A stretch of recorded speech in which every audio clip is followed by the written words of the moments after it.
임신 4개월입니다. 당신이 떠나보낸 그 남자의 아이예요. 차가운 진단에 그녀의 세계가 무너져 내렸습니다. 한때 꿈꾸던 미래가 산산조각 나는 순간이었어요. 완벽한 도피처라 믿었던 고요한 산사. 머리카락을 자르고 모든 세속적 욕망을 버렸다고 생각했습니다. 하지만 그녀의 몸은 비밀을 간직하고 있었어요. 매일 새벽 울리는 목탁 소리와 경전 읽는 소리 사이에서 그녀의 뱃속에선 또 다른 생명의 심장이 뛰고 있었습니다. 쓰디쓴 이별 후 찾아온 평화가 순식간에 혼란으로 바뀐 순간 그녀는 절대 돌아갈 수 없을 것 같던 과거와 마주해야 했어요. 그럼 지금부터 두 세계 사이에서 갈등하는 한 비구니의 이야기를 시작하겠습니다. 새벽 3시 종소리가 산사의 정막을 깨웠어요. 벌써 한 달째 이 시간에 일어나고 있지만 아직도 익숙하지 않은 시간이었습니다. 이불을 박차고 일어나 얼굴을 씻었죠. 차가운 물이 제 얼굴에 닿자 몸이 움찔했어요. 그래도 이제는 물 한 바가지로 간단히 세수하는 것에 익숙해져 가고 있었습니다. 작은 거울에 비친 제 모습은 낯설었어요. 짧게 자른 머리, 화장기 없는 얼굴, 소박한 승복. 1년 전만 해도 상상도 못했던 모습이었죠. 한때는 유명 회사의 마케팅 부서에서 일하던 수진이라는 여자가 이제는 템플스테이가 아닌 진짜 수행자의 길을 걷고 있었어요. 예불당으로 향하는 발걸음은 무거웠습니다. 아직 어둠이 가시지 않은 사찰 마당은 고요했고 멀리서 풀벌레 소리만 들렸어요. 이 고요함이 제게는 너무나 필요했던 것이었죠. 스님들과 함께 예불을 드리며 천천히 경을 읽었어요. 처음에는 낯설고 어려웠던 경문도 이제는 입에 익숙해졌습니다. 목탁 소리에 맞춰 절을 하는 동안 마음을 비우려고 노력했지만 오늘따라 자꾸 과거가 떠올랐어요. 민재와 처음 만났던 날이 생각났죠. 회사 프로젝트로 만난 그는 항상 따뜻한 미소를 짓고 있었어요. 그 미소에 반해 사랑에 빠졌었죠. 그와의 데이트, 함께 보낸 시간들, 우리의 약속들, 모든 것이 너무 행복했습니다. 예불이 끝나고 아침 공양을 준비하며 계속해서 생각이 흘러갔어요. 민재와 함께한 2년. 그 시간은 제 인생에서 가장 행복한 시간이었습니다. 결혼을 꿈꾸던 시간이었죠. 하지만 그의 부모님은 달랐어요. 특히 그의 어머니는 저를 마음에 들어하지 않으셨습니다. 우리 아들은 더 좋은 집안의 며느리를 데려와야 해라는 말을 민재를 통해 전해 들었을 때 가슴이 찢어지는 것 같았어요. 민재는 처음에는 저를 지켜주겠다고 했습니다. 하지만 점점 부모님의 압박에 흔들리기 시작했죠. 그의 목소리에서 확신이 사라지는 것을 느낄 수 있었어요. 매일 밤 통화할 때마다 그의 한숨 소리가 늘어갔습니다. 아침 공양을 하며 밥 한 숟가락을 입에 넣었어요. 밥알 하나하나를 씹으며 감사함을 느끼라는 주지스님의 가르침을 떠올렸지만 오늘은 그조차 어려웠습니다. 결국 민재는 선택했어요.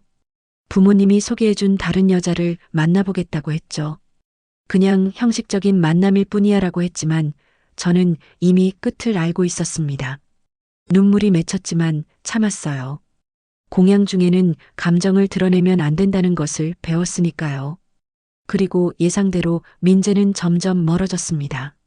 전화도 뜸해지고 만남도 줄어들었죠. 마지막 만남에서 그는 미안하다는 말만 반복했어요. 그의 눈에는 죄책감이 가득했지만 결정은 바뀌지 않았습니다. 그는 떠났고 저는 무너졌어요. 사발에 남은 밥을 마저 먹으며 그때의 아픔이 다시 가슴을 파고들었습니다. 1년이 지났는데도 여전히 아팠어요. 민재와 헤어진 후 저는 일에 집중하려 했습니다. 하지만 마음이 무너지니 일도 제대로 되지 않았어요. 실수가 잦아졌고 상사의 꾸중도 늘어갔습니다. 결국 프로젝트에서 큰 실수를 저질러 회사에 손해를 끼쳤고 권고사직을 당했죠. 공양을 마치고 청소를 하며 빗자루로 마당을 쓸었어요. 낙엽을 모으는 단순한 일에도 마음을 다해야 한다는 주지스님의 말씀이 생각났습니다. 하지만 오늘은 자꾸만 과거로 빠져들었어요. 직장을 잃은 후 우울증이 찾아왔습니다. 방 안에서만 지내며 밖에 나가지 않았어요. 친구들의 연락도 피했죠. 때로는 밤새 울다가 아침이 되곤 했습니다. 부모님마저 다른 도시에 계셔서 자주 볼 수 없었어요. 혼자 감당하기엔 너무 큰 아픔이었습니다. 청소를 마치고 물을 길러가는 길에 절 뒤편 작은 연못이 보였어요. 고요한 물결에 비친 제 모습이 슬퍼 보였습니다. 눈가에 맺힌 눈물을 재빨리 닦아냈어요. 그때 우연히 본 TV 프로그램에서 산사의 평화로운 모습이 저를 끌어당겼습니다. 세상의 번잡함을 벗어나 고요 속에서 자신을 찾아가는 사람들의 이야기였어요. 그 순간 갑자기 모든 것이 명확해졌죠. 저도 그런 평화가 필요했습니다. 물동이를 들고 사찰 안쪽으로 들어왔어요. 가끔은 이 무거운 일상이 버겁게 느껴지기도 했지만 그래도 여기서의 삶이 저를 조금씩 치유해주고 있다는 것을 알았습니다. 인터넷을 검색해 템플스테이 프로그램이 있는 사찰들을 찾아봤어요. 그 중에서 가장 외진 곳, 강원도 깊은 산속의 사찰을 선택했습니다. 처음에는 일주일만 머물 생각이었어요. 하지만 일주일이 지나고 주지 스님과의 대화 후에 저는 결심했습니다. 잠시 세상을 떠나 이곳에서 제 마음을 치유하고 싶었어요. 스님은 제 눈을 깊이 들여다보시더니 말씀하셨어요. 세상의 아픔에서 도망치는 것이 아니라 그 아픔을 바라보고 받아들이는 법을 배우러 오는 거예요. 그 말씀이 저를 울렸습니다. 누군가 제 아픔을 이해해 주는 것 같았어요. 오후에는 경전 공부 시간이었습니다. 아직은 어려운 내용들이지만 조금씩 이해하려고 노력했어요. 마음을 비우고 현재에 집중하라는 가르침이 저에게는 필요한 것이었습니다. 사찰에서의 삶은 단순했어요. 새벽에 일어나 예불을 드리고 공양을 하고 청소와 노동, 경전 공부와 명상, 반복되는 일상이었지만 그 단순함 속에서 저는 조금씩 안정을 찾아가고 있었습니다. 처음 며칠은 너무 힘들었어요. 딱딱한 바닥에서 자는 것, 찬물로 씻는 것, 자극적인 음식 없이 채식만 하는 것, 모든 것이 불편했습니다. 하지만 시간이 지날수록 그 불편함이 오히려 제 마음을 단단하게 만들어주는 것을 느꼈어요. 저녁 예불을 준비하며 옷매무새를 가다듬었습니다. 거울 속 제 모습은 여전히 낯설었지만 이전보다는 조금 더 평온해 보였어요. 눈빛의 생기가 돌아오고 있었습니다.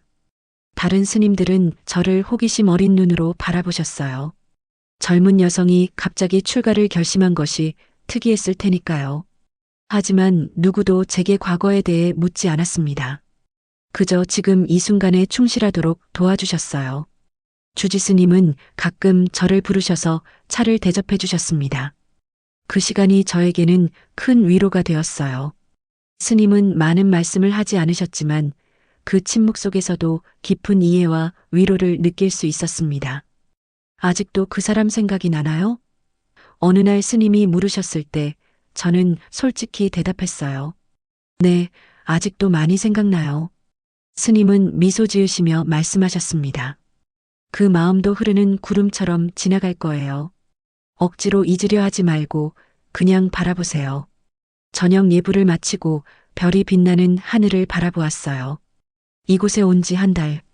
아직도 아픔은 남아있지만 조금씩 나아지고 있다는 것을 느낄 수 있었습니다. 민재의 얼굴이 떠올라도 예전처럼 가슴이 찢어지는 듯한 아픔은 없었어요.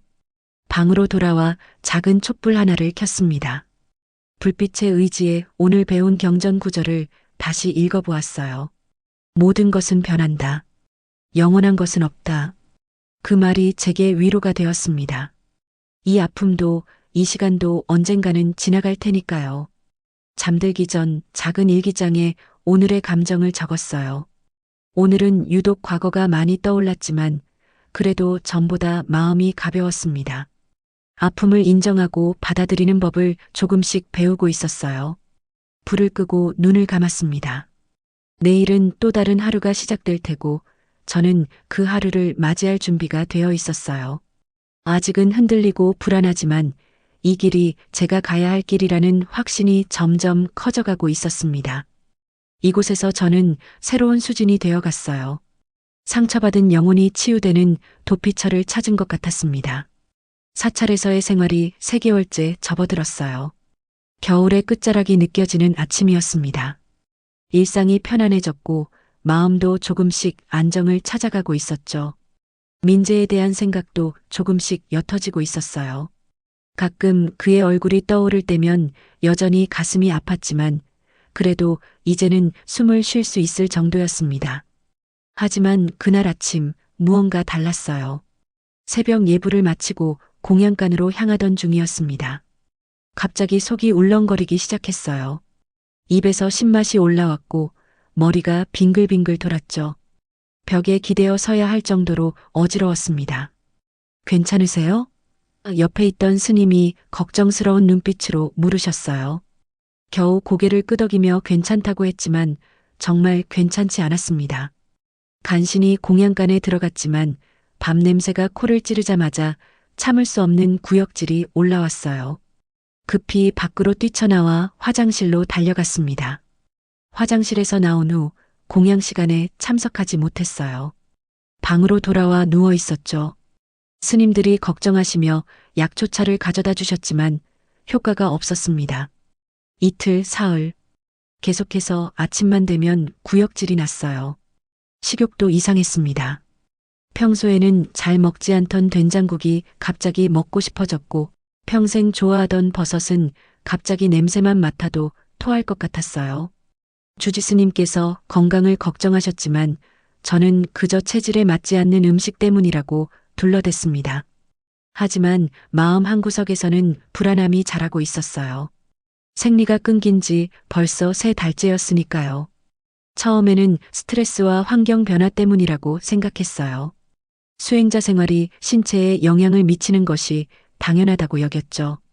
하지만 이제는 확실히 알아봐야 했습니다. 어느 날 사찰 청소를 마치고 몰래 산 아래 마을로 내려갔어요. 버스를 타고 30분 거리의 읍내 병원을 찾아갔습니다. 병원에 들어서는 순간 떨리는 다리를 겨우 지탱하며 접수대로 걸어갔어요. 의사 선생님은 친절했습니다. 증상을 물어보시고 간단한 검사를 하셨어요. 혈액 검사 결과를 기다리는 동안 심장이 터질 것 같았습니다. 손톱을 물어뜯으며 기다렸어요. 이럴 리가 없다고 분명 다른 이유가 있을 거라고 자신을 위로했지만 마음 깊은 곳에서는 이미 알고 있었습니다. 임신하셨네요. 의사 선생님의 말씀에 온 세상이 정지하는 것 같았어요. 귀에서 윙소리가 나며 앞이 캄캄해졌습니다. 숨을 쉴 수가 없었어요. 약 4개월 정도 되셨어요. 초음파 검사를 해볼까요? 초음파 화면에 나타난 작은 생명체. 이미 형태가 갖춰진 아기의 모습이 선명했어요. 심장이 뛰는 모습까지 보였습니다. 그 순간 눈물이 왈칵 쏟아졌어요. 울음을 참을 수가 없었습니다. 민재의 아이였어요. 헤어지기 직전 마지막으로 함께 있었던 날의 결과였죠. 그때는 전혀 몰랐어요. 이별의 아픔과 직장에서의 실패로 정신이 없었고 몸의 변화에 신경 쓸 여유가 없었습니다. 게다가 사찰에 들어온 뒤로는 삶의 패턴이 완전히 바뀌어서 임신 증상이라고 생각하지 못했어요. 의사 선생님은 걱정스러운 눈빛으로 저를 바라보셨습니다. 산모와 태아 모두 건강합니다. 하지만 이제부터 정기적인 검진이 필요해요. 산정 관리가 중요하니까요. 그 말씀이 현실감을 더해주었어요. 이것은 꿈이 아니었습니다. 제 뱃속에 생명이 자라고 있었어요. 병원을 나와 버스를 기다리며 멍하니 서 있었습니다. 손으로 배를 만져보았어요. 아직 눈에 띄게 불러오지는 않았지만 확실히 예전보다 단단했습니다. 어쩐지 최근에 승복이 조금 꽉 끼는 것 같다고 느꼈는데 그것도 다 이유가 있었네요. 버스를 타고 사찰로 돌아가는 길, 창밖의 풍경이 흐릿하게 보였어요. 눈물이 계속해서 흘러내렸습니다. 이제 어떻게 해야 할지 막막했어요. 수행자의 길을 걷기로 결심했는데 이런 상황이 올 줄은 상상도 못했습니다. 사찰에 도착해서 바로 제 방으로 향했어요. 아무도 만나고 싶지 않았습니다. 방문을 닫고 이불 속에 파고들었어요. 눈물이 베개를 적셨지만 소리내어 울 수도 없었습니다. 다른 스님들에게 들킬까봐 이불로 입을 막은 채 흐느꼈어요. 민재에게 알려야 할까? 그 생각이 머릿속을 스쳤지만 곧 지워버렸습니다. 그는 이미 다른 삶을 선택했어요. 아마도 다른 여자와 행복하게 지내고 있겠죠. 제가 갑자기 나타나서 임신 소식을 전한다면 그의 삶을 망치는 것일 수도 있었어요. 그리고 솔직히 그를 다시 만날 용기가 없었습니다. 저녁 예불 시간이 다가왔지만 방에서 나갈 수 없었어요. 몸이 아프다고 핑계를 대고 방에 누워 있었습니다. 밤이 깊어갔고 사찰은 고요했어요. 그때 조용히 문을 두드리는 소리가 들렸습니다. 주지스님이셨어요. 주지스님의 따뜻한 눈빛에 또다시 눈물이 났습니다. 스님은 말없이 제 옆에 앉으셨어요. 그리고 기다려주셨죠. 제가 마음의 준비가 될 때까지. 결국 저는 모든 것을 고백했습니다. 임신 사실, 민재와의 관계, 그리고 지금의 혼란스러운 마음까지. 스님은 놀라는 기색 없이 고개를 끄덕이셨어요. 마치 이미 알고 계셨던 것처럼. 모든 일에는 이유가 있어요. 이 아이가 당신을 찾아온 것도 분명 큰 의미가 있을 거예요. 그 말씀에 조금은 마음이 편안해졌습니다. 다음 날 주지스님의 주선으로 비구니 스님들과의 모임이 있었어요. 처음에는 부끄럽고 죄송한 마음에 고개를 들 수 없었습니다. 하지만 스님들은 저를 비난하지 않으셨어요. 오히려 따뜻한 위로와 조언을 해주셨습니다. 부처님께서는 모든 생명을 소중히 여기라 가르치셨어요. 당신의 뱃속에 있는 아이도 소중한 생명이에요. 한 스님의 말씀이 가슴에 깊이 와닿았습니다. 다른 스님은 자신의 경험을 나눠주셨어요.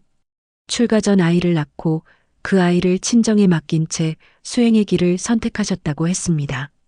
지금도 가끔 그 선택에 대한 회의가 든다고 하셨어요. 어떤 선택을 하든 그것은 당신의 인생이에요.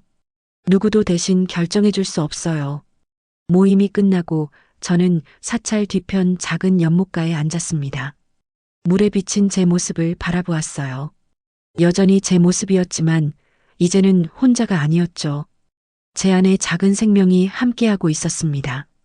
수행자의 길과 어머니로서의 삶. 두 갈래 길 앞에서 저는 깊은 고민에 빠졌어요. 이곳에서 찾은 평화와 안정을 버리고 다시 세상으로 나가야 할까요? 아니면 아이를 낳고 다른 누군가에게 맡긴 채 수행을 계속해야 할까요? 어느 쪽을 선택하든 쉽지 않을 것이라는 걸 알았습니다. 하지만 지금 당장 결정할 필요는 없다고 생각했어요. 아직 시간이 있었죠. 그리고 혼자가 아니었습니다. 주지스님과 다른 스님들이 저를 지지해 주실 거예요. 저녁이 되자 별들이 하늘에 가득 떠올랐습니다. 그 별빛 아래서 저는 작은 기도를 올렸어요. 아직 만나지 못한 제 아이를 위한 기도였습니다. 내가 어떤 모습으로 이 세상에 오든 엄마는 너를 사랑할게. 방으로 돌아와 잠자리에 들었어요. 이제는 혼자 자는 것이 아니라는 생각에 묘한 위로가 느껴졌습니다. 손을 배 위에 올려놓고 눈을 감았어요. 아직 태동을 느낄 수는 없었지만 분명 그곳에 있는 작은 생명을 생각하니 마음이 따뜻해졌습니다. 이제 내 앞에는 전혀 다른 미래가 펼쳐질 것이라는 예감이 들었어요. 어떤 선택을 하든 이 작은 생명은 내 인생을 완전히 바꿔놓을 거라는 것을 알았습니다. 밤이 깊어갔지만 쉽게 잠들 수 없었어요. 머릿속에는 수많은 생각들이 맴돌았습니다. 민재에 대한 생각, 아이의 미래에 대한 걱정, 나의 수행길에 대한 고민. 하지만 이상하게도 두려움보다는 기대감이 더 컸어요. 새로운 시작을 맞이하는 설렘 같은 것이었죠. 창문 너머로 달빛이 스며들었습니다. 그 부드러운 빛 아래에서 저는 조용히 다짐했어요. 어떤 길을 선택하든 진심을 다해 걸어가리라고. 그리고 이 예상치 못한 생명과 함께하는 여정을 두려워하지 않기로 했습니다. 결국 고요한 밤의 끝에서 저는 평온한 마음으로 잠들 수 있었어요. 내일이면 또 다른 하루가 시작될 테고 그 하루하루가 모여 우리의 미래를 만들어갈 테니까요. 임신 사실을 알게 된 지 일주일이 지났어요. 아침 일과를 마치고 정원에서 풀을 뽑고 있었습니다. 햇살이 따뜻했고 봄 기운이 완연했죠. 이제 배가 조금씩 불러오는 것이 느껴졌어요. 아직 눈에 띄게 크지는 않았지만 승복 안에서 작은 생명이 자라고 있다는 사실이 여전히 믿기지 않았습니다. 사찰의 일상은 전과 같이 흘러갔어요. 주지스님과 다른 스님들의 배려로 힘든 일은 맞지 않게 되었지만 그래도 수행과 노동을 게을리하지 않았습니다. 임신이 수행의 방해가 아닌 또 다른 형태의 수행이라고 생각하려 노력했어요. 멀리서 종소리가 들렸습니다. 누군가 사찰을 찾아온 모양이었어요. 방문객은 드물지 않았지만 이상하게 가슴이 두근거렸습니다. 풀을 뽑던 손을 멈추고 귀를 기울였어요. 멀리서 들려오는 목소리. 낯설지만 동시에 너무나 익숙한 목소리였습니다. 몸이 굳어버렸어요. 그럴 리가 없다고 생각했습니다. 분명 착각이겠죠. 하지만 목소리는 점점 가까워졌어요. 주지스님과 대화하는 소리였습니다. 심장이 미친 듯이 뛰었어요. 그 목소리의 주인공이 누구인지 알았습니다. 민재였어요. 제가 사라진 후 몇 달 동안 저를 찾아다녔다고 합니다. 친구들, 직장 동료, 심지어 제 부모님까지 만나보았다고 했어요. 그러다 누군가의 도움으로 제가 이 사찰에 있다는 것을 알게 되었다고 했습니다. 일어서려 했지만 다리에 힘이 풀려 그 자리에 주저앉고 말았어요. 어떻게 해야 할지 몰랐습니다. 도망치고 싶었어요. 동시에 그를 당장 보고 싶다는 마음도 들었죠. 혼란스러웠습니다. 주지스님이 민재를 응접실로 안내하셨어요. 그들의 모습이 멀어져 갔습니다. 잠시 후 한 스님이 저를 찾아왔어요. 주지스님께서 저를 부르신다고 했습니다. 천천히 일어섰어요. 손을 보니 흙이 묻어 있었습니다. 급히 손을 털고 승복을 정돈했어요. 응접실로 향하는 발걸음이 무거웠습니다. 심장은 여전히 미친 듯이 뛰고 있었어요. 민재를 다시 만난다는 생각만으로도 숨이 막혔습니다. 게다가 이제 제 뱃속에는 그의 아이가 있었어요. 그에게 어떻게 말해야 할지, 말해야 하는지조차 혼란스러웠습니다. 응접실 앞에 도착했을 때 잠시 멈춰 섰어요. 깊게 숨을 들이마시고 문을 열었습니다. 그리고 그곳에 민재가 있었어요. 처음 보는 것처럼 낯설었지만 동시에 너무나 익숙했습니다. 민재의 모습은 많이 변해 있었어요. 깔끔하게 정돈되어 있던 머리카락은 길어져 있었고 항상 밝게 웃던 얼굴은 지쳐 보였습니다. 눈 밑에는 다크서클이 짙게 내려앉아 있었어요. 그는 자리에서 벌떡 일어났습니다. 그의 눈에 눈물이 고였어요. 주지스님께서 자리를 비켜주셨습니다. 저희 둘만 남겨두신 거죠. 처음에는 어색한 침묵만이 흘렀어요. 무슨 말을 해야 할지 몰랐습니다. 이럴 줄 알았다면 더 준비를 했을 텐데 너무 갑작스러웠어요. 민재가 먼저 입을 열었습니다. 그는 미안하다고 했어요. 부모님의 반대에 굴복해 저를 떠난 것이 인생에서 가장 큰 실수였다고 했습니다. 매일 밤 후회로 잠들지 못했다고 했어요. 결국 저를 잊지 못해 부모님과 크게 다투었고 그 후로 저를 찾아다녔다고 합니다. 친구들, 직장 동료, 심지어 제 부모님까지 만나보았다고 했어요. 그러다 누군가의 도움으로 제가 이 사찰에 있다는 것을 알게 되었다고 했습니다. 일어서려 했지만 다리에 힘이 풀려 그 자리에 주저앉고 말았어요. 어떻게 해야 할지 몰랐습니다. 도망치고 싶었어요. 동시에 그를 당장 보고 싶다는 마음도 들었죠. 혼란스러웠습니다. 주지스님이 민재를 응접실로 안내하셨어요. 그들의 모습이 멀어져 갔습니다. 잠시 후 한 스님이 저를 찾아왔어요. 주지스님께서 저를 부르신다고 했습니다. 천천히 일어섰어요. 손을 보니 흙이 묻어 있었습니다. 급히 손을 털고 승복을 정돈했어요. 응접실로 향하는 발걸음이 무거웠습니다. 심장은 여전히 미친 듯이 뛰고 있었어요. 민재를 다시 만난다는 생각만으로도 숨이 막혔습니다. 게다가 이제 제 뱃속에는 그의 아이가 있었어요.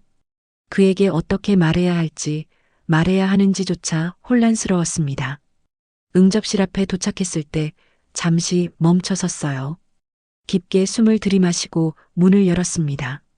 그리고 그곳에 민재가 있었어요.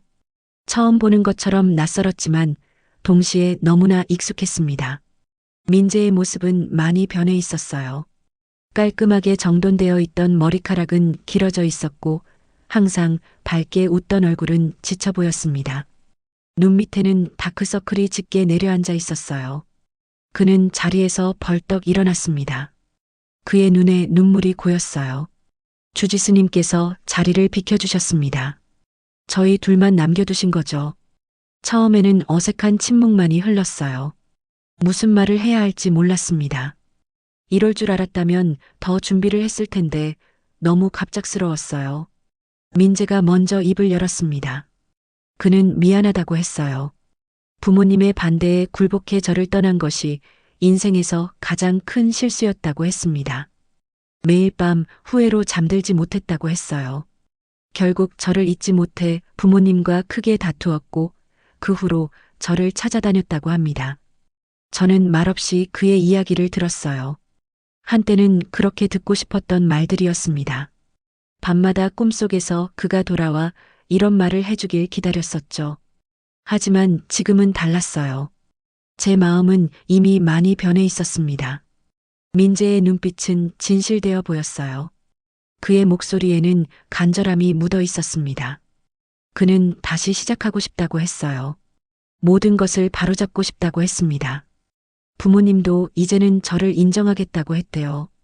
그의 말을 들으며 복잡한 감정이 몰려왔습니다. 기쁨, 분노, 슬픔, 혼란. 모든 감정이 뒤섞였어요. 이제 와서 이런 말들이 무슨 소용이 있을까 하는 생각도 들었습니다. 하지만 그때 아이가 생각났어요. 제 뱃속에서 자라고 있는 민재의 아이. 그에게 말해야 했습니다. 권리가 있었어요. 깊게 숨을 들이마시고 천천히 내쉬었습니다. 그리고 조용히 말했어요. 민재의 표정이 순식간에 변했습니다. 놀라움, 충격, 기쁨, 걱정. 여러 감정이 그의 얼굴을 스쳐 지나갔어요. 그는 믿을 수 없다는 듯 제 배를 바라봤습니다. 아직 티가 나지 않았지만 그는 마치 보이는 것처럼 응시했어요. 민재는 갑자기 무릎을 꿇었습니다. 제 손을 잡고 울었어요. 자신이 얼마나 큰 잘못을 했는지, 그리고 이제부터 어떻게 책임질 것인지를 말했습니다. 그의 눈물과 진심 어린 말에 저도 눈물이 났어요. 하지만 여전히 혼란스러웠습니다. 제가 찾은 평화로운 삶과 수행의 길, 그리고 민재와 함께할 수 있는 가능성 사이에서 마음이 흔들렸어요. 무엇이 옳은 선택인지 알 수 없었습니다. 그날 이후 민재는 사찰 근처 여관에 머물며 매일 저를 찾아왔어요. 주지스님께서는 놀랍게도 그를 반겨주셨습니다. 심지어 사찰 구경도 시켜주시고 함께 차를 마시며 대화를 나누기도 하셨어요. 사찰 마당을 거닐며 민재와 많은 이야기를 나눴습니다. 그가 떠난 후에 제 삶, 사찰에 오게 된 이유, 그리고 수행을 통해 찾은 평화에 대해 이야기했어요. 민재는 모든 말을 진지하게 들어주었습니다. 그도 자신의 이야기를 들려주었어요. 저와 헤어진 후 소개받은 여자와 몇 번 만났지만 마음이 없어 그만두었다고 했습니다. 일에만 몰두하며 살았지만 마음 한구석에는 항상 제가 있었다고 해요. 결국 더 이상 참지 못하고 부모님께 진심을 털어놓았고 오랜 설득 끝에 이해를 구했다고 했습니다. 봄비가 내리던 어느 날 주지스님께서 저희 둘과 차를 마시자고 하셨어요. 정원의 파빌리온에 자리를 마련해 주셨습니다. 비 내리는 소리와 차 향기가 어우러진 평화로운 시간이었어요. 주지스님은 천천히 차를 마시며 말씀하셨습니다. 부처님의 가르침은 세상과 단절하는 것이 아니라 세상 속에서 바르게 살아가는 방법을 알려주는 것이라고 하셨어요. 출가의 길만이 유일한 수행의 길이 아니라고 하셨습니다. 스님의 말씀은 제게 깊은 울림을 주었어요. 부처님의 길이 꼭 세상과 담을 쌓는 것만은 아니다라는 말씀이 계속 머릿속에 맴돌았습니다. 수행은 형태가 아닌 마음의 문제라는 것, 세속에서도 깨달음을 찾을 수 있다는 가르침에 마음이 열렸어요. 민재는 진지하게 스님의 말씀을 경청했습니다. 그의 눈빛에서 존경과 이해를 볼 수 있었어요. 그는 제가 어떤 선택을 하든 존중하겠다고 했습니다. 다만 아이의 아버지로서 책임을 다하고 싶다고 했어요. 차자리가 끝나고 저는 혼자 명상할 시간이 필요했습니다. 사찰 뒤편 작은 숲속으로 들어갔어요. 나무 아래 앉아 깊게 호흡했습니다.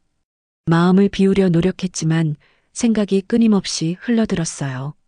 민재를 다시 만난 것은 우연이 아닐지도 모른다는 생각이 들었습니다. 아이가 있다는 사실도 주지스님의 가르침도 모든 것이 어떤 방향을 가리키는 것 같았어요. 하지만 여전히 두려웠습니다. 세상으로 돌아간다는 것, 다시 상처받을 가능성, 모든 것이 무서웠어요. 해가 저물기 시작했습니다. 사찰로 돌아가는 길에 민재가 기다리고 있었어요. 그는 아무 말도 하지 않고 그저 미소 지었습니다. 그 미소에 담긴 따뜻함과 이해가 제 마음을 조금씩 녹였어요. 그날 밤 방에 누워 천장을 바라보며 생각했습니다. 환속을 한다면 어떤 삶이 기다리고 있을까?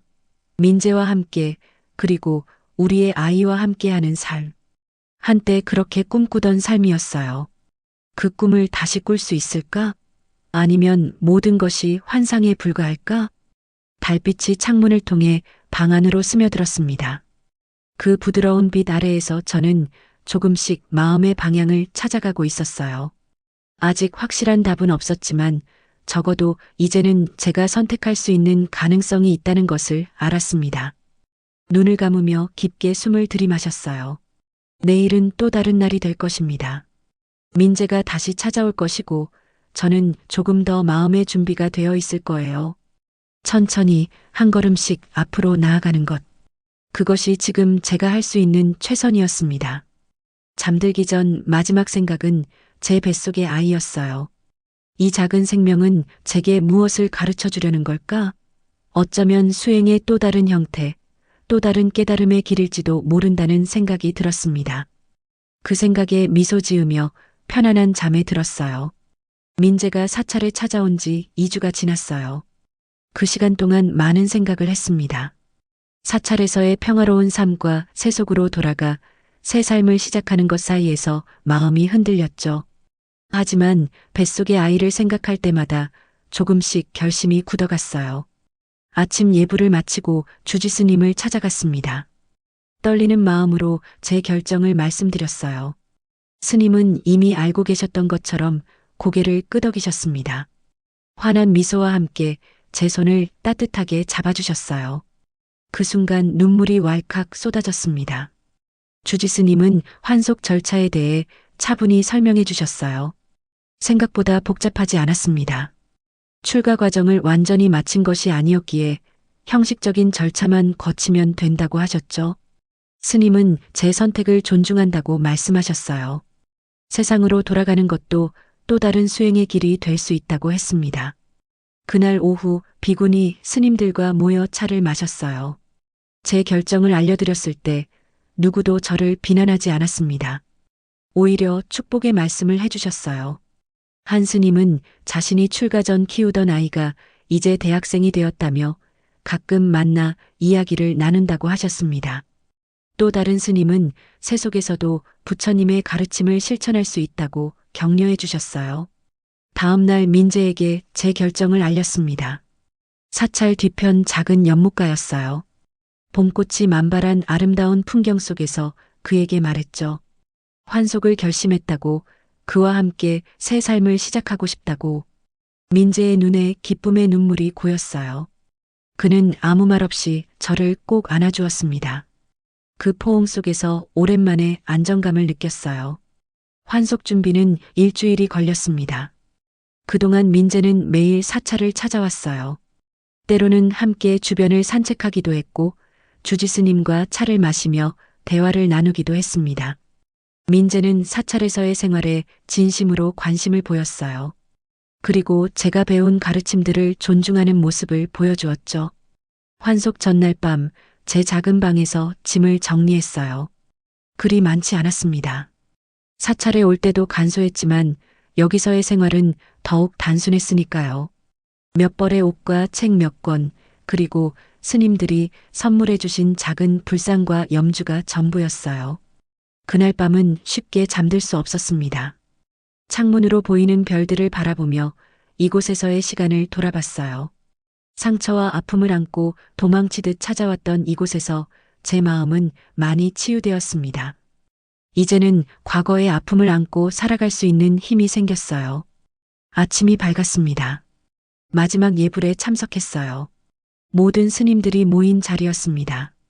평소보다 더 정성껏 기도했어요. 예불이 끝난 후 주지 스님께서 저를 불러 세우셨습니다. 모두가 지켜보는 가운데 환속을 축복해 주셨어요. 그리고 언제든 마음이 흔들리면 이곳을 찾아오라고 말씀하셨습니다. 스님들께 일일이 감사 인사를 드렸어요. 몇몇 스님들은 눈물을 보이시기도 했습니다. 제게 많은 가르침을 주신 노스님은 제 어깨를 토닥이며 세상에서도 바른 마음을 잃지 말라고 당부하셨어요. 그 따뜻한 손길에서 부모님의 사랑을 느꼈습니다. 마지막으로 제 방을 정리했어요. 4달 동안 머물렀던 작은 공간이었지만 이곳에서 많은 것을 배웠습니다. 벽에 걸린 작은 거울을 바라봤어요. 처음 왔을 때보다 얼굴에 생기가 돌았습니다. 눈빛도 더 단단해졌어요. 상처받은 영혼으로 찾아왔지만 이제는 조금 더 강해진 사람이 되어 떠나는 것 같았습니다. 민재가 사찰 입구에서 기다리고 있었어요. 그의 차에 짐을 실었습니다.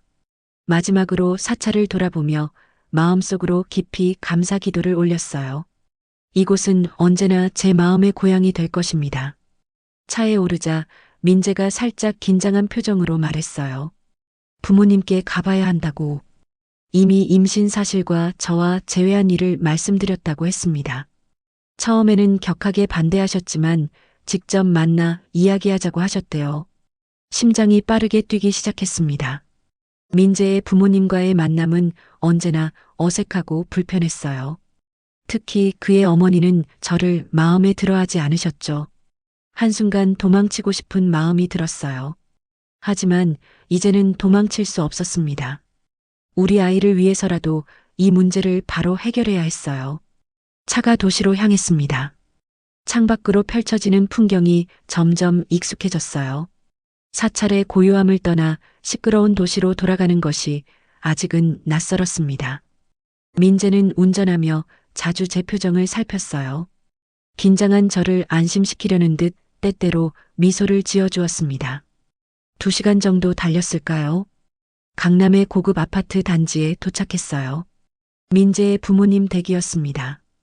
현관 앞에 서자 다리가 떨렸어요. 민재가 제 손을 꼭 잡아주었습니다. 그 손길에서 용기를 얻었어요. 문이 열리고 민재의 어머니가 나오셨습니다. 예전보다 더 나이 들어 보이셨어요.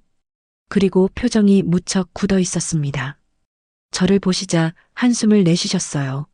하지만 최소한의 예의는 지키시며 안으로 들어오라고 하셨습니다. 안으로 들어가니 민재의 아버지도 계셨어요. 텔레비전을 보시다가 저희가 들어오자 꺼버리셨습니다. 긴장된 분위기 속에서 인사를 드렸어요. 어색한 침묵이 흘렀습니다. 민재가 먼저 입을 열었어요.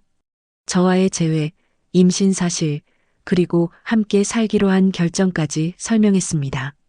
말을 마치자 민재의 어머니가 한숨을 쉬셨어요. 그리고 시작된 긴 설득의 시간. 처음에는 격한 반대였습니다. 특히 어머니는 감정적으로 말씀하셨어요. 이미 정해둔 다른 처자가 있다는 말씀, 책임감 없이 저지른 일에 대한 비난, 그리고 저희의 미래를 걱정하는 말들까지. 모든 말이 가슴에 박혔지만 참았어요. 지금은 화를 낼 때가 아니었으니까요. 점점 대화가 길어지고 분위기가 무거워졌습니다. 그때 용기를 내어 말했어요. 민재를 얼마나 사랑하는지, 아이를 지키고 싶은 마음이 얼마나 간절한지, 그리고 좋은 며느리가 되기 위해 최선을 다하겠다는 진심을 담아 이야기했습니다. 제 진심이 통했는지 아니면 상황을 받아들일 수밖에 없다고 판단하셨는지 점점 분위기가 누그러졌어요. 특히 제가 사찰에서 수행했던 이야기를 들려드렸을 때 두 분의 표정에 놀라움이 스쳤습니다. 민재의 아버지께서 침묵을 깨셨어요. 이미 일이 이렇게 된 이상 최선을 다해 살아보라는 말씀, 그리고 아이가 태어나면 책임지고 키우라는 당부. 단호하지만 따뜻함이 느껴지는 말씀이었습니다. 민재의 어머니는 여전히 표정이 좋지 않으셨지만 더 이상 강하게 반대하지는 않으셨어요. 다만 결혼식은 아이가 태어난 후에 하자고 하셨습니다. 너무 서두르지 말라는 뜻이었겠죠. 그래도 최소한 상황을 받아들이시려는 노력이 보였어요. 그날 밤 민재의 집에서 하룻밤을 묵었습니다. 그의 방은 깔끔했어요. 책장에는 업무 관련 서적들이 가득했고 벽에는 저희가 함께 찍은 사진 한 장이 걸려 있었습니다. 헤어진 후에도 그 사진을 간직했다는 사실에 마음이 따뜻해졌어요. 다음 날부터 바쁜 일정이 시작되었습니다. 신혼집을 알아보고 필요한 살림을 준비하고 제가 다시 일을 할 수 있을지 알아보는 일까지 모든 것이 빠르게 진행되었어요.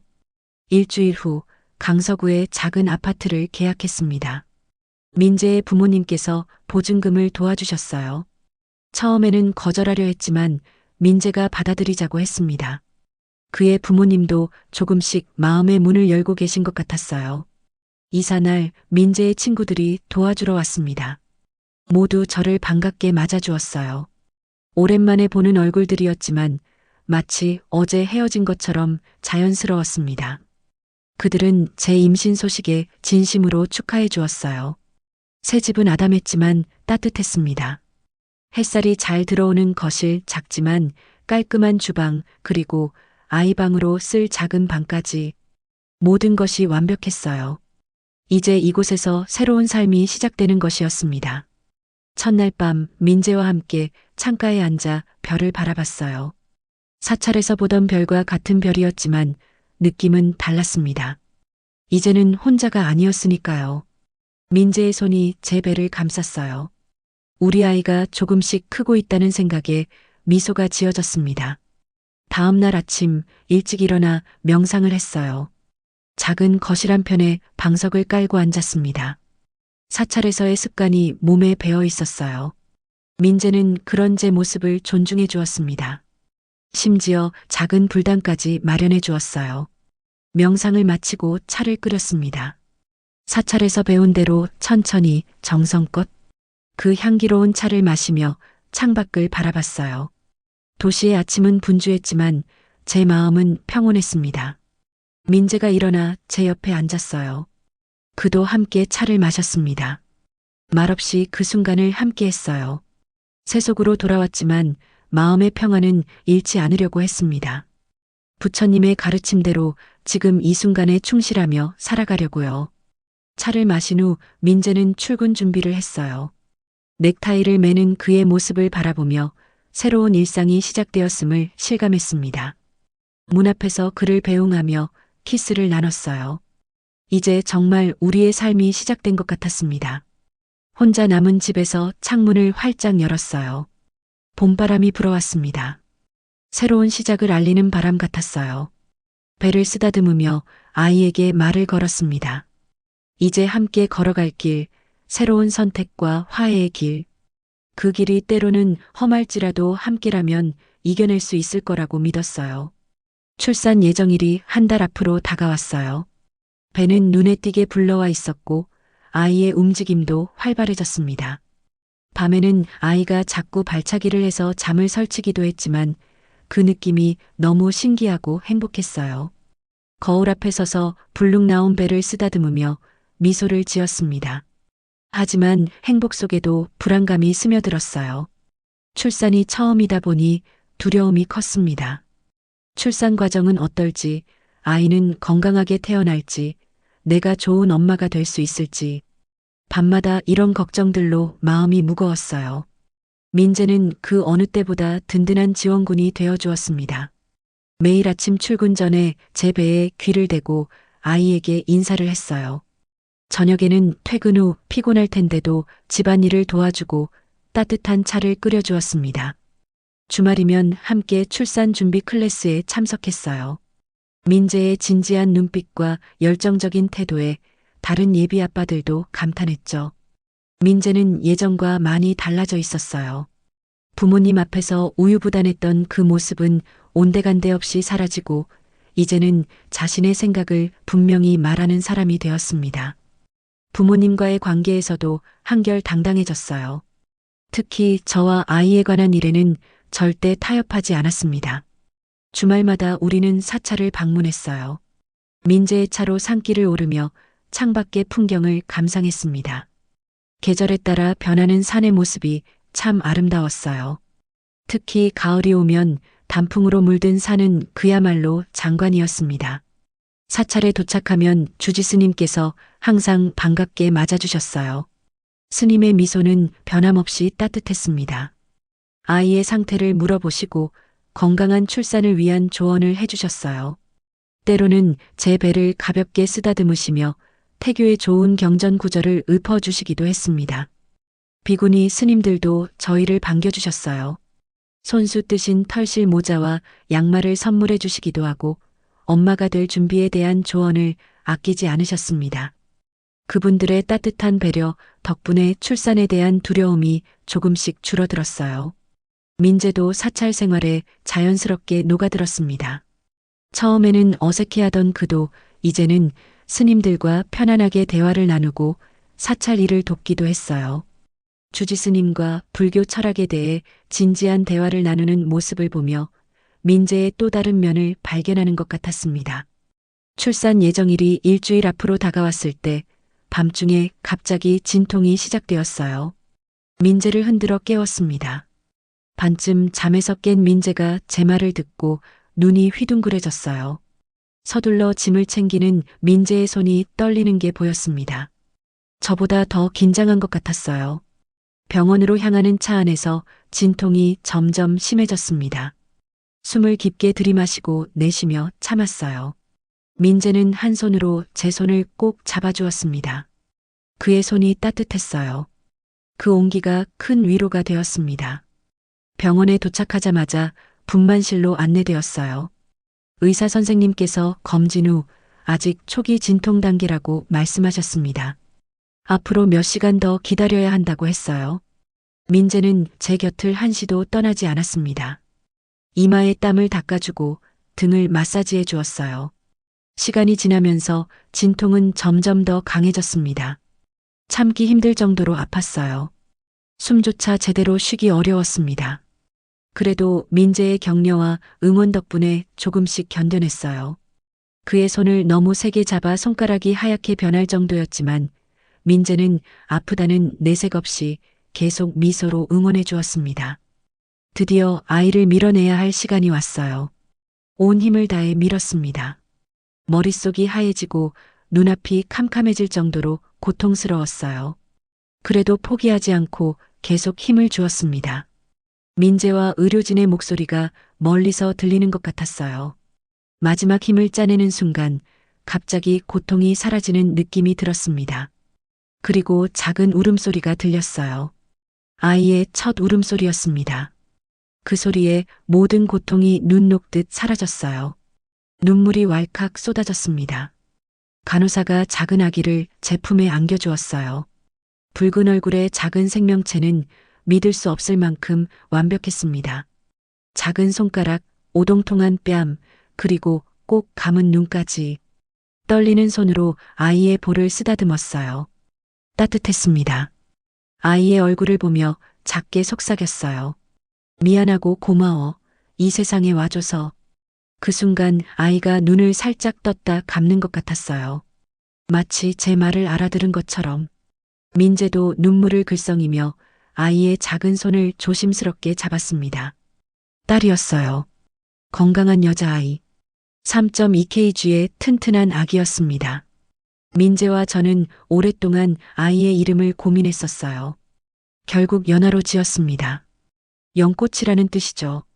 진흙 속에서도 아름답게 피어나는 연꽃처럼 우리 아이도 어떤 어려움 속에서도 아름답게 자라길 바라는 마음을 담았습니다. 산후조리원에서 3주를 보낸 후 집으로 돌아왔어요. 작은 아파트는 이제 연하의 웃음소리로 가득 찼습니다. 민재는 육아 휴직을 내고 한 달 동안 저와 연아를 돌봐주었어요. 서툴지만 열심히 기저귀를 갈고 젖병을 소독하고 아기를 달래는 민재의 모습이 너무 사랑스러웠습니다. 매일 아침 명상 시간에는 연아를 무릎에 안고 함께 했어요. 아직 아무것도 모르는 아기지만 그 평화로운 시간을 함께 나누고 싶었습니다. 연아는 가끔 제 명상 중에 작은 소리로 옹알이를 했어요. 그 소리가 마치 자연의 소리처럼 명상을 더 깊게 만들어 주었습니다. 연아가 100일이 되던 날 우리는 사찰을 찾았어요. 연아의 100일을 축하하고 주지스님의 축복을 받고 싶었습니다. 연아를 예쁜 한복으로 차려입히고 저와 민재도 깔끔하게 옷을 갖춰 입었어요. 사찰로 향하는 길, 차창 밖으로 봄이 완연했습니다. 벚꽃이 만발한 길을 따라 올라가니 마음이 설렜어요. 연아도 차창 밖 풍경을 신기한 듯 바라보았습니다. 맑은 눈동자가 호기심으로 반짝였어요. 사찰에 도착하자 스님들이 모두 나와 저희를 반겨주셨습니다. 특히 연아에게 관심이 집중되었어요. 스님들은 돌아가며 연아를 안아주시고 축복해 주셨습니다. 연아는 낯선 환경에도 울지 않고 호기심 어린 눈으로 주변을 살폈어요. 주지스님께서 특별히 법당에서 연아를 위한 축원을 해주셨습니다. 연아를 안고 스님 앞에 무릎을 꿇었어요. 스님은 연아의 이마에 손을 얹고 부처님의 가르침과 축복을 전해주셨습니다. 그 순간 연아가 방긋 웃었어요. 마치 모든 것을 이해한 듯한 미소였습니다. 축원이 끝난 후 주지스님께서 저희를 정원으로 안내하셨어요. 연못가 벤치에 앉아 차를 마시며 이야기를 나눴습니다. 스님은 연아를 바라보시며 미소 지으셨어요. 참 귀한 인연이 꽃피웠구나라는 스님의 말씀에 가슴이 따뜻해졌습니다. 주지스님은 저희의 이야기가 특별하다고 하셨어요. 이별과 상처, 그리고 사찰에서의 만남과 재회, 이제는 새 생명까지 모든 것이 인연의 끈으로 이어져 있다고 하셨습니다. 그 말씀을 들으며 지난 시간들이 주마등처럼 스쳐 지나갔어요. 정말 많은 일이 있었습니다. 민재와의 이별, 직장에서의 좌절, 사찰에서 찾은 평화, 그리고 예상치 못한 임신과 민재와의 재회까지 그 모든 순간이 지금의 저를 만들었고 이제는 연아라는 선물로 이어졌어요. 돌아오는 길에 민재가 제 손을 잡았습니다. 뒷자리에서는 연아가 평화롭게 잠들어 있었어요. 창밖으로는 벚꽃잎이 흩날렸습니다. 그 아름다운 순간을 마음속에 깊이 새겼어요. 집에 돌아와 연아를 재우고 저는 작은 불단 앞에 앉았습니다. 감사 기도를 올렸어요. 지금의 행복을 가능하게 해준 모든 것에 감사했습니다. 상처도 아픔도 기다림도 모든 것이 감사했어요. 이제 저는 세속에 살지만 마음속에는 여전히 부처님의 가르침을 간직하고 있었습니다. 남편을 대할 때도 아이를 키울 때도 이웃을 만날 때도 자비와 연민의 마음을 잃지 않으려 노력했어요. 그것이 제가 사찰에서 배운 가장 큰 가르침이었으니까요. 연아가 자라면서 저희의 일상은 더욱 풍요로워졌어요. 아이의 첫걸음마, 첫 단어, 매일매일의 작은 성장이 큰 기쁨이 되었습니다. 민재와 저는 연아에게 불교의 가르침을 자연스럽게 전하고자 했어요. 자비와 이해, 그리고 감사하는 마음을 알려주고 싶었습니다. 매달 보름날에는 사찰을 찾아 하루를 보냈어요. 연아도 그 시간을 좋아했습니다. 사찰의 평화로운 분위기와 스님들의 따뜻한 미소는 연아에게도 특별한 추억이 되었어요. 아이는 자연스럽게 합장하는 법을 배웠고 작은 목탁 소리에도 귀 기울이게 되었습니다. 세월이 흐르면서 민재의 부모님과의 관계도 개선되었어요. 특히 연아의 등장으로 많이 달라졌습니다. 처음에는 거리를 두시던 시어머니도 이제는 손녀에게 한없는 사랑을 보여주셨어요. 가끔 저희 집에 오셔서 연아를 돌봐주시기도 했습니다. 어느 날 저녁 연아를 재우고 민재와 함께 차를 마시며 창밖을 바라봤어요. 달빛이 창문으로 스며들었습니다. 민재가 제 손을 잡고 물었어요. 후회는 없는지. 사찰에서의 평화로운 삶 대신 이런 복잡한 세속의 삶을 선택한 것을? 그 질문에 웃음이 나왔습니다. 후회는 전혀 없었어요. 오히려 감사했죠. 주지스님의 말씀이 떠올랐어요. 마음속에 부처를 모신다면 어디든 수행의 길이다. 정말 그랬습니다. 제가 어디에 있든 무엇을 하든 마음의 방향이 중요했어요. 이제 저는 알았습니다. 상처가 추억이 되고 고통이 성장이 된다는 것을, 인생의 모든 순간이 소중한 가르침이라는 것을, 그리고 진정한 행복은 완벽한 삶이 아니라 불완전한 삶 속에서도 감사할 수 있는 마음에서 온다는 것을. 창밖의 달을 바라보며 미소 지었어요. 이 순간 이 자리에서 저는 충분히 행복했습니다. 연화의 작은 숨소리, 민재의 따뜻한 손길, 그리고 마음속에 깃든 평화. 이것이 바로 저의 수행이자 저의 깨달음이었습니다. 새로운 인연의 꽃이 피어난 이 자리에서 저는 다시 한번 깊이 감사했어요. 모든 인연에게, 모든 순간에게, 그리고 이 모든 것을 가능하게 해준 삶에게.